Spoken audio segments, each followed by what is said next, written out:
All right. Once again, welcome back to Channel Z, your usual podcasts every Wednesday. Here at having my co-host Mohammed Manjang, and also our able boss, Mr. Jack, who is behind anything that you haven't seen on our channel, both on the YouTube and also on TikTok. Thank you very much, Mr. Jack.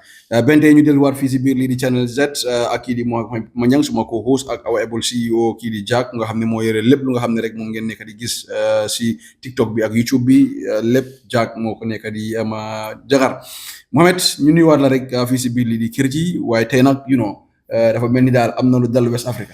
waaw am na lu dal West Africa ñëpp ñaawul ko trop waaye mbokk yi ba tey ñu leen a nuyu ak ku nekk sa tur ak sa sant di leen jaajëfal xam nga di leen wax ne gis nañ seen taxawaay si daxaati ko ci channel bi di leen ñaan léegi ngeen a support ngeen a subscribe seen YouTube channel bi suñ TikTok bi ngeen follow ko mën a am more stories about everything that is happening and in sports here in the country and abroad.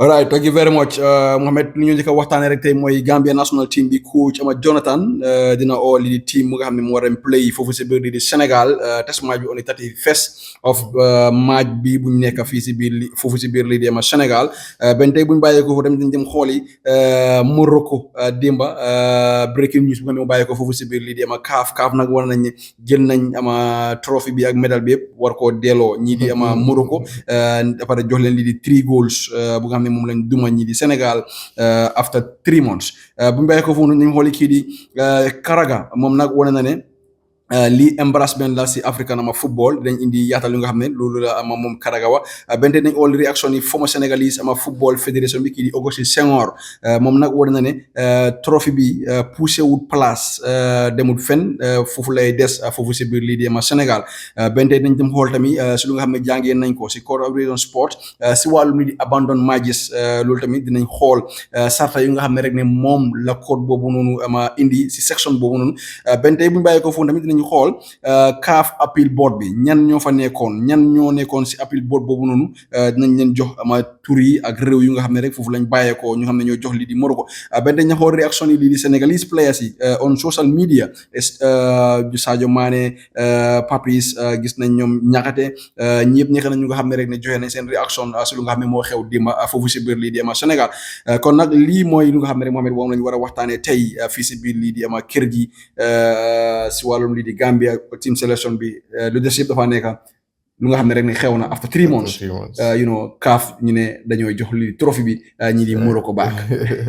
Well nekk na stories interesting coach ñu ngi bàyyi xel 25-man squad bu moo oote pour war a dem fii Sénégal this game bi although AFCON bi tamit andi na yuutoon bu garaaw dafa change diamonds in social media bi waaye yuutoon bu garaaw ko xam ne kenn fagewul ko ñëpp fàtte nañ mbiri AFCON bi sax yaakaar na because xam nga ñëpp gis nañ lu fa after 3 months ñëpp gis nañ lu fa war may say football politics of course ñu gis nañ influence bu Morocco am si African football AFCON bi jeexee AFCON bi moom jeexee balaa AFCON bi di jeex sax gis nañ some actions that were happening si biir pitch bi sax Morocco against other teams Morocco against even Sénégal buñ play final gis nañ wrongdoing yu bari nga xam ne referee bi gis na ko mu officiels yi gis nañ ko kenn ko di si wax dara nekk na loo xam ne ñëpp a ko ñaawlu gaa ñu ekkati coupe bi nag gaa ñëw bëgg a ekkati win bi jox ko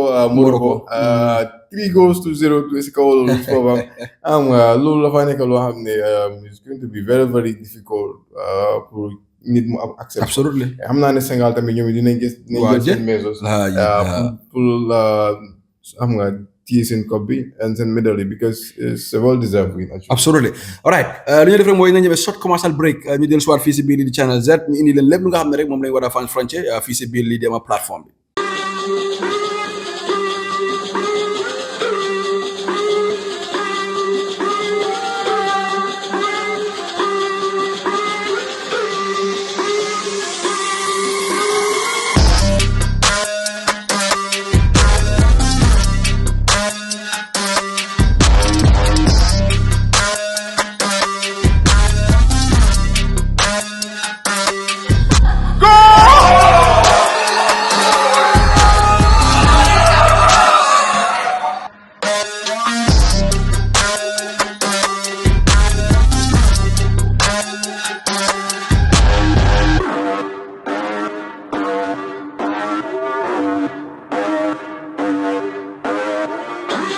That sucks, Ben.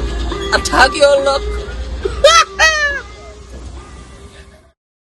All right, away from that short commercial break, ñu xool Gambia national team yi tey dinañ oo seen maybe 25 or 26 kenn xamagul la code bi di oo suñu nga xam ne ñu war a dem play foofu si biir Sénégal ben tey moom di good geste bu Sénégal def mooy Sénégal gis nañ ne Spain ak ñi di Argentina yëpp dañ leen contact lately pour ñu abandonner di Gambia ñu play ak ñoom soo xoolee World Cup bi Argentina ñoo ko win Euro bi Spain ñoo ko win so everybody want to play with Lamine Yamal ak yeneen players yu nga xam ne ñu ngi Spanish national team bi also in Argentina bëgg nga player lii di Messi ak others because gis nañ African countries boo xam ne fay Argentina pour ñu play ak lii Argentina waaye Argentina ñoo bëgg a player li Sénégal xono seen wax ñu ne ñoom Gambia la ñuy player on 31st of March amul dara lu nga xam ne dina ko ci loolu nekk na loo xam ne rafetlu nañ ko trop soo xoolee Sénégal they are not just our neighbors ñun dañ gis Sénégal comme suñ brothers and sisters over there and I feel ne xam naa ne tamit nekkul ñëpp sa Sénégal foofu am na ñoo xam ne tamit the same thing like I feel for the Gambians here so this gesture is something that duñ ko faare Gambia bi di faare couleur yi absolutely so xam nga kañ la moo nekk waaye ñu nit ne leen fay seen xool what a play against the likes of Argentina wala Spain loolu ñëpp a ko bëgg absolutely because xam nga te Sénégal tamit dañ toll foo xam ne ku bëgg a test game digga right now Africa moom ak world bi ku bëgg a test game digga day samp fu mu jàngalaal Sénégal because Sénégal mun naa wax ne they are the strongest teams here in Africa wane nañ ko def na luñ mun jël AFCON bi fii nii so you can see that they are the best team in Africa and tamit Europe tamit sooy compter best team yi foofu noonu worldwide tamit Sénégal dina bokk si top 10 or something like that because they are doing very well actually absolutely they have very good players and for sure this is the opportunity for us to actually and every player want to play against Senegal. Of course, everything wants to play against Senegal. Can you imagine? They, we must see new faces in national team. Well, but we also want a blend of team experienced players. Experienced players. We have, we know that we have some young players that are doing very well, but we need some experienced players as well to come in and actually help this team. Probably get a win from this game against Senegal because lola ñu bëgg nañu win against Senegal dafa nekk loo xam ne dafa shock wall bi yëpp waaye tamit football it can happen. I just hope Jonathan will bring us a very good strong team that will face Senegal. All right, thank you very much. Away from that, Jimmy Karaga, always a critic of African football. Yeah. Mayor nañ ko leen mo critic of African football. Moom mu ne mënut a understand mu ne Morocco dañ leen jox 3 goals to win against Senegal. Mu ne right, hold it a minute. Mu ne Senegal win the AFCON final bi crowd bi when wild players yi lift seen trophy jël seen medal ci mu ne right now kaaf ne no sorry Morocco ñoom ñoo win 3 goals to 0 mu ne lii moo tax muy yàgga di wax ne African football is a joke. No, thank you very much. Di nga the likes of Jimmy Karaga su leen a jox lu ñoo wax rek bro gars yi la ñoo blast anyhow can you imagine ñun ñu ngi wane suñu football am nga so mu ne in Europe in the UEFA Champions League in the European final this will never happen in Europe. Never happen te wax na dëgg this can never happen in European football. mu ne lu am si pitch bi la moo am. Foofu la moo am. This can never happen in European football because xam nga ñëpp xam ne there are some decisions that soo ko jëlee xam nga final la mën a nekk. Mënuloo ko overturn. Mu ne it's very funny. Mu ne you cannot give people medal then the following after 2 to 3 months you have to change the medal. Give it to other people. It doesn't make sense. Doesn't make sense at all. With all the sanctions and all that duñ teg si kaw Sénégal. Absolutely. Nga ñëw bëgg a ñëw ekkati dina wax ne da ngeen xam nga strip trophy bi ak medal si seen loxo dem jox ko Morocco for what lan moo suñ fekkee ne Sénégal seen play génn nañ si pitch bi sax nekkul ñëpp a génn. Oui, absolutely. Nekkul ñëpp a génn there were still some players there. foofu la loi bi taxawee nag. Well, thank you very much. Am nekkul ñëpp a génn si pitch bi ay suñ génnee tamit time bi it matters. Thank you very much. No, loolu yëpp mu ngi si Code of African Sports and abandoned game section bi. Exactly. So man CAF I don't know when verdict la how they came to the conclusion. Yeah, Jimmy Karaga fu mu ko daanele mu ne now AFCON, you can celebrate a trophy today and lose it tomorrow. This is why I always said Europe will never be like the rest. No, you see, African football, one hour passing yini from Nene, Bilahi. Man, Tomasi, I'm come down now to the Pumbuan Gisi, Afcon, Swimway, Afcon, preparation for the main, stadium and all that, fans in the main support. Nyom simple, European simple, but you now, Absolutely. because I'm like getting come ambience, like, bro, Africa reclam. Ambiance boot national team si di andi wale xam nga cultures and all that. No musempe la mama sampe la mo dafa wara abale. Dafa wara abale because xam nga su football mu la ko jël nga def ko business boy. He is not fit. Xam nga dama lay gis most of the time lu mu dee prisi Morocco xam nga di leen wax support bu gars def si xam nga AFCON bi and all that boy support mu nga mun kenn ayoo leen support. South Africa ñu ngi ni fii amul luñ defut. Kenn ayoo leen support waaye tamit boy donc football leen ko teg si yoon. Football soo ko bëgg a dëgg jul jaaj du dee dem. Absolutely. Right. You dem xooli former Senegalese football president bi kii di Augustin Senghor mu ne Senegal will keep its trophy no matter what happens. No wax na dëgg. Mu ne trophy bi du génn Senegal. Well, it will be very, very difficult. And we all know Senegal also influence bu ñu am in football. Senegal am na influence in football waaye they can overturn this decision as well. Xam naa ne ñoom it dina dem appeal. Yeah. And affaire si jeexagul. This is not the end. And xam nga Senegal are not just going to abandon that trophy like that. Kenn ku ko foog tamit da ngaa na sa bopp si dee Morocco tamit dañ foog ne loolu mooy happen. ñoom na ngay xalaataat bu baax. Te suñ dooree di celebrate nen wàññi seen celebrate bu ñu celebrate bu baax because trophy bi du demee noonu. Football dafa am body si ko. Man lu ma leen wax rek man suma may lu ma jox mooy ne CAF mun na ñëw ne ok léegi xamal la nañ turn things around jox ko Morocco at the end of the day gars nañ dem code of business sport ñu lañ leen delluwaat baag fekk ñoom CAF already relief nañ seen boppa wane nañ ñun de joxoon nañ ko Morocco waaye code of business sport bi ñoo ko delloo Sénégal. lii yëpp mun na possible. Mun na possible yaa ngi waa. lii yëpp mun na possible. football politics lañ nekk right now. waaw football politics lañ nekk right now. because Morocco ñu war na organise Africa Women AFCON benn tey amut. South Africa ñu ko bëggoon a jël after Morocco chip in ñëwaat ñoo dañ ko gis nañ ko postpone because next month la AFCON bi war na nekk postpone nañ ko ba di following month waat so ba tax lii yëpp mun naa xew ñu ne ok lii xam nga la ñoom xam nañ ne suñ Sénégal de bi because soo xoolee ama code of business sport bi 3 section la gaa indi ñoom ñu laa woon ne between a temporal interlusion ak permanent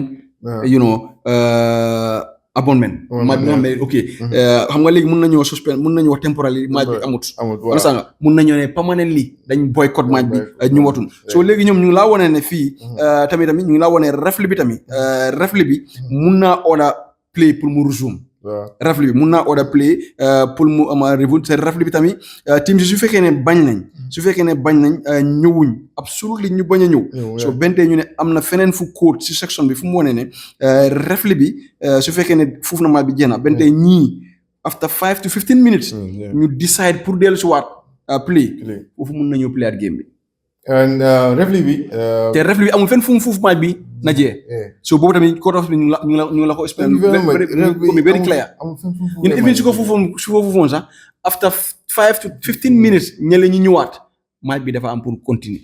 Thank you and can remind you Sénégal seen footballers yi bu génnee si pitch bi am na ñu nekk si biir pitch bi léegi di négocier the likes of Mané the likes of Gana Gueye they were on the pitch and trying to negotiate with the referee to overturn the decision and all that. Although I'm not official. lan moo nekk si match di poncer referee bi match bi daf ko jeexal ba mu jeex tak. I'm not official su nekkoon si biir pitch bi sax di negotiate and tamit with all that going on am na fans yu doon si biir pitch bi si biir field bi laa mën a wax sax so mënuloo with all those things going on mënuloo wax ne play dafa go on su fekkoon ne ñii seen players yi dañ delluwaat si biir pitch bi sax match bi dafa stop ba gars yi control crowd and all that match bi mën a continuer so CAF honestly gars yi dañ cuune fii trop mënoon nañu waroon nañu because bente fii section mag laa wane the Code of Business Sport verify whether the International Football Association body proceed through the law of the game were followed before Confederation African Football sanction were applied ndax ñoom consider nañ lii yëpp balaa Thank you ñëw very much, def because seen decision xam again nga, moo tax ñu naan ne Sénégal have a case on this Sénégal am nañ case a lot no xam nga African CAF seen loi bi am na loi bu ko ëpp.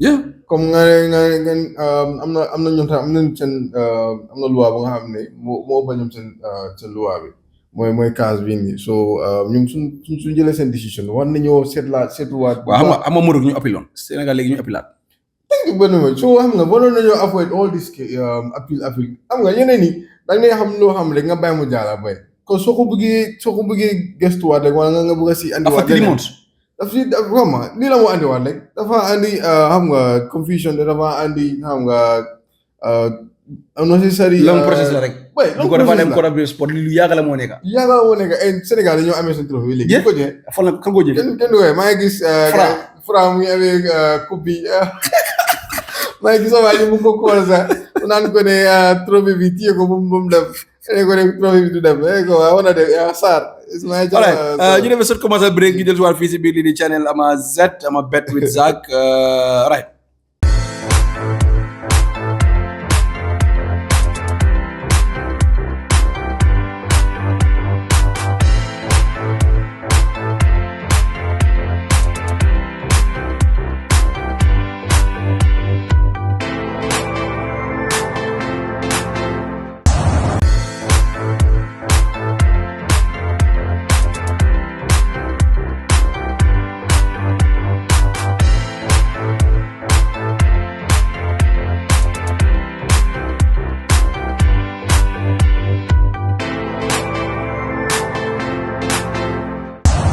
away from the short commercial break Mohamed ñu dem xooli ama CAF appeal board you know ñan ñoo nekkoon si panel bi ben tey jël décision bi crowd Morocco as African champions 2025 jamono bi board baa ngi nii you know ñu gis di appeal board ñu am justice Rolly Bodola Nigeria mooy président bi you know Facebook ñu ne fu Nigeria nekk président rek bul wóori ben tey ñu am tamit après ñu am kii di ama Faustino Varela from ama fii nu tudd sax Cape Verde mooy vice chairman bi ben tey ñu am kii di ama Moïse Benta Nasri Tunis ñu am kii di Moses Akanga Namibia member den ñu am tamit Mauritanie defal xama boy you know Mauritanie den nga amaat kii di Mohamed ama Robla from Djibouti den nga am tamit Abdulbavi Kamlan Togo den nga amaat Togo waa non dixième Togo la waat den nga am Namibia Justice ok dixième la waat ok den ñu demaat si beneen page bi ñaari page la de mu ngi des de right dixième la Togo den Justice Malawi mu fa waaw Malawi Justice ama Masuku Timothy Sugama den nga amaat ma DR Congo Lubumba you know non moom war na tudda Lubumba nag dëgg yàlla you know moom nii ñooy panel bi nii ñooy def décision bi waaye you know maa ngi gis Facebook ñu ne fu Nigeria nekk président rek moytu foofu bi ko xam nga ñu ma xaalis well honestly seen body wi nii man I don't know their experience and I don't know how good they mun soo gisee ñu teg leen place tamit xam naa fii naa ne xam nañ football xam nañ li ñoo def ba tamit ñi xam nañ ne football politics tamit am na and politics am na lu bëri lu mu dee yaa sax moo di ëpp lu mu dee defaat gis nañ politics mu change fii ñu bëri ñu laan xaalis so probably xam nga njunjaay am na ba ñoom it ñu toon seen decision wala xam nga change seen mind waaye tamit mën naa feel ne ñoom du ñoom ñoo nekkoon di seen panel bu defoon first decision bi la moo tax mu war a change la moo tax ñu war a change ñoo defoon panel bi ñu Samson Sénégal sa jofil fay Samson Morocco so nga ñëwaat nga ne waat loolu dañ ko génne waat indiwaat leen waat non mënoo mu topp lan moo tax mënuñu jëluñ ji first initiative rule bu gaa jël te gaa jël ji nga ñi ñoo tax tubaab bi di ñu xeeblu bàyyi leen di fontoon nit ñi bay mu leen a teg si suñ football bari yooyu waaye next bi ne ñe nekk fuur yi di def nonsense yi kenn xamul mu ngi nii ñoom maas ñoom jëmi garaga ñuy tox di wax nonsense te xam nga Europe foo mën a wax European football mu nga fa wax African football bu ko dañuy fight AFCON dañuy fight AFCON because of players that ñu ne minus si seen teams yi seen club teams yi ñëw play AFCON So soon with all this fight against African Cup of Nations, and I don't think these people should try to sabotage our own African Cup of Nations.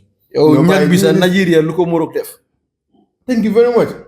Look at Morocco def ak bay gis nekku Nigeria kii. All other African countries. ñoom they should xam nga waroon nañoo jël seen stand pour gis ne decision bi is final. Su nekkul de ni moo nekkoon correct decision bi sax waaye na nekk final because xam nga soo leen bëggee toon rek dafa andi confusion dafa andi commotion bu garaaw nga xam ne doole dafa ëpp seen loxo. Absolutely. Fu ne ñi bàyyi xeeblu African football. Yeah. ngir lan yéen seen non decision boole jël nii so it's just crazy. All right, ñu dem xooli reaction of some Senegalese players. Sadio Mane moom it according to reports si Instagram am bi mu ne the world knows the true champions. Aduna bi xam nañ ñan ñooy champions yi. Bente ñu gis kii di Papis mooy Pathé.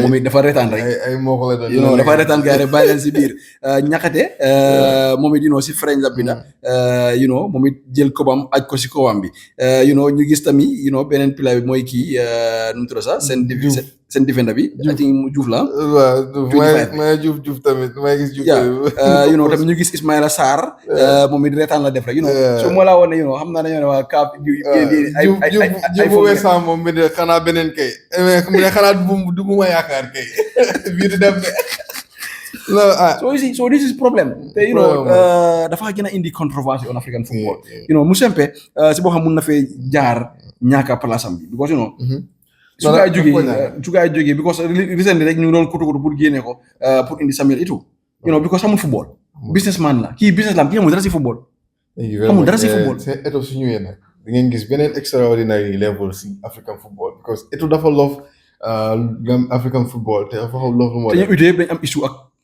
Morocco am issue ak Musempe waaye mënuñoo xam nga comme Morocco seen influence Morocco man dafa mel ni dañ leen jaayoon trophée bi non seen influence dañ jël trophée bi man dafa mel ni Morocco dañ jël trophée balaa AFCON bi di Morocco gën a am influence de ci nga Morocco ku leen xeeb yaa ngi xeeb lu sa musiba Morocco gën a am influence si African football and si nekkul African football kese Morocco dem influence si lu bëri waaye ñun si football la ñoo wax gis nañ seen influence si football gis nañ seen match yi against other teams yi sax biasness bu fa dee nekka dañ ko dee gis official yi ñun dee xam nga ñun dee official game bi in a very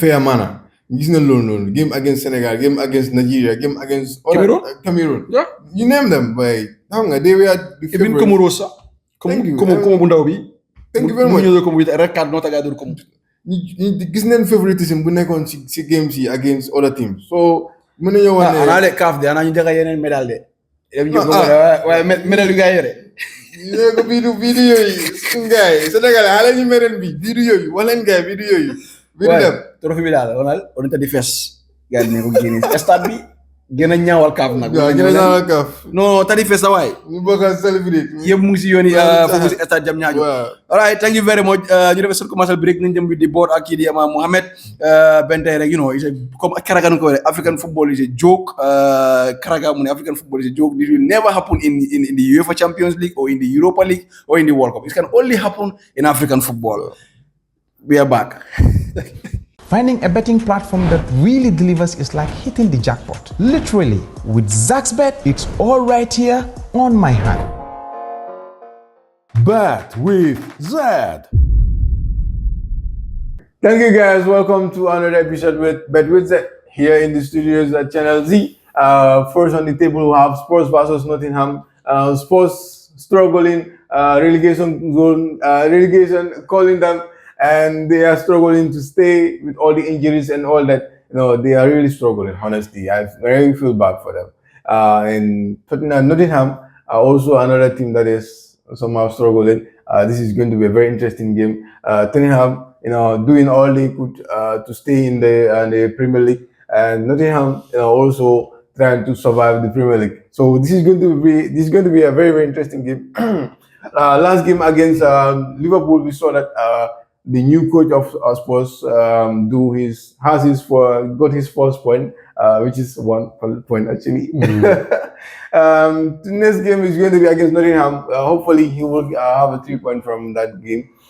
First in the list, we have Zaxbet 2.54 for Sports to win, 3.45 for draw, and 2.9 for Nottingham to win. B winners are offering 2.47 for Sports to win, 3.45 for draw, and 2.82 for Nottingham to win. Premier Bet 2.46 for Sports to win, 3.4 for draw, and 2.8 for Nottingham to win. Next on the list we have Real Madrid versus Atlético Madrid. With the wonderful performance Real Madrid are putting through with all the injuries they haven't. I mean, why not Atlético Madrid? Yes, why not Atlético Madrid? Atlético Madrid, we have a very, very interesting game against them because the last time we met, they really did us bad actually. But hopefully Real Madrid are playing home with the home advantage. They will win this game comfortably. I'm going for 3-0, like we did to Manchester City. Okay. Possibly it can happen. 1.95 from Zaxbet for Real Madrid to win, 4.2 for draw, and 3.59 for Atlético Madrid to win. 1.95 for Real Madrid from B winners, 3.9 for draw, and 3.55 for Atlético Madrid to win. Premier Bet 1.93 for Real Madrid to win, 3.85 for draw, and 3.5 for Atlético Madrid to win. Looking at the points given to Real Madrid, one can say Real Madrid will win this game comfortably because playing against Manchester City, beating them home and away is not a child's play. It's only you can name teams that can do that. Real Madrid did that this season, Champions League quarters. How to call it, round of 16. Next on the list we have Fiorentina versus Inter Milan. 5.4 Fiorentina to win, 4.6 for draw, and 1.64 for Inter Milan to win. Inter Milan, I feel this game is going to be a very, very interesting game, but Inter Milan will win this game. Although they are having some difficulties winning games recently, I don't know what is their problem, but this game is going to be an interesting game. Fiorentina playing home, we know Italy home advantage is always, interesting and all that. But we'll see. 5.4 Fiorentina to win from Zaxbet, 4.6 for draw, and 1.65 for 6.4 for Inter Milan to win. 5 points from B winners for Fiorentina to win, 4.1 for draw, 1.64 for Inter Milan to win. 5 points for Fiorentina from Premier Bet, 4.1 for draw, 1.63 for Inter Milan to win from Premier Bet. Next on the list, we have Borussia Dortmund versus Hamburg. Another interesting game. Borussia Dortmund doing very well actually. Recent games winning, and they are playing very well actually. And I think this game will be a very easy game for them to win. 1.43 for Borussia Dortmund to win from Zaxbet, 4.3 for draw. 5.3 for draw, 7.2 for Hamburg to win. Next on the list, we have 1.441 from B winners for Borussia Dortmund to win, 5.2 for draw, and 6.7 for Hamburg to win. 1.4 from Premier Bet for Dortmund to win, 5 for draw, and 6.8 for Hamburg to win. Nice versus Paris Saint-Germain is going to be a very, very interesting game. But like I said, Paris Saint-Germain in the Champions League and Paris Saint-Germain in Ligue 1, It's quite different. it's quite different. Okay. 7.1 for Nice to win, 5.6 for draw, and 1.41 for Paris Saint-Germain to win. We'll see how this game goes. Paris Saint-Germain beating Chelsea home and away. Yeah. 8-2 if I'm right. Yeah. It's terrible actually. Terrible for Chelsea.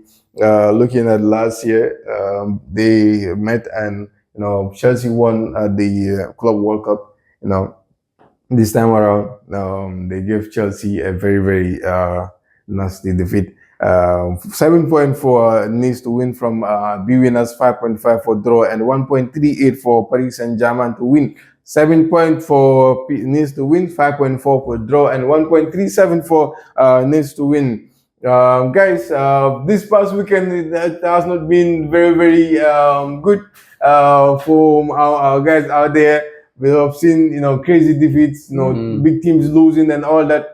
But we will always bounce back. Let's keep on sporting. Let's keep on betting with our favorite betting company here, which is Zaxbet, providing the best odds here in the country. Guys, why not play with Zaxbet if you want to become a billionaire, a millionaire here in the Gambia? It's possible only with Zaxbet.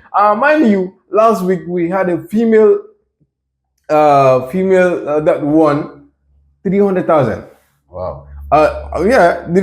We didn't post the video because she didn't want her face to be on the Exposed. social Okay. media and all that, and we respect that. Because we respect our clients and we are here for our clients. As much as we want to publish that to show the world that Zax is doing wonders here, we respect our clients, we respect our customers. That being the case was the reason why we did not post the video. But mind you, she only played $30. She played $30 and won 300,000 plus. Congrats. Loolu neex na trop. So you can be the next lucky winner with Zax. 1 All million. you can With do, 1 million. all you need to do is place a bet of maybe $30 or even $10. Yeah. God knows, you will win 1 million plus. www.zaxbet.com. Thank you guys. See you all next week. Thank you. Bye-bye.